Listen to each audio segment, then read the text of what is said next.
Hi everyone, Mr. Johansson here, and I want to give you some tips for how to use a number chart to help you add and subtract effectively. So let's go ahead and go right to a subtraction problem.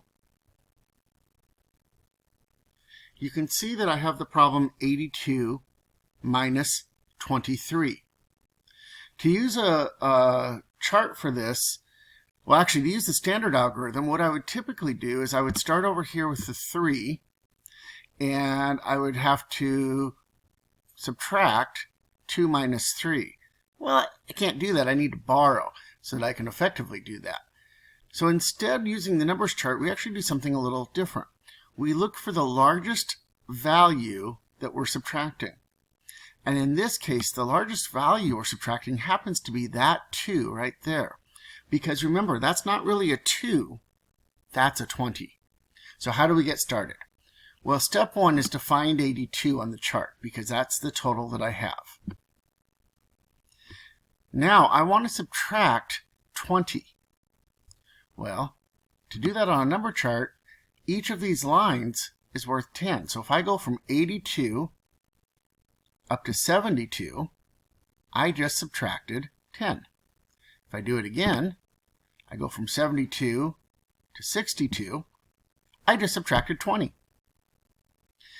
Now I need to subtract the 3. When I subtract the 3, that's a matter, because I'm subtracting, of counting backwards. So I'm going to count back to 61, to 60, and as you can see, I'm going to end up at 59. My answer is 59. Now, if you were going to add, you would just do the opposite process. You would move in the opposite direction.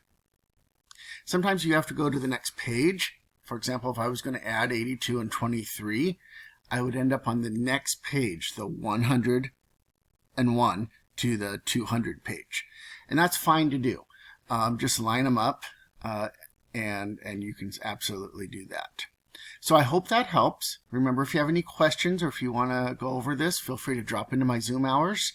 Those are optional, but you're welcome to come in anytime you want to talk about anything. Hope it helps.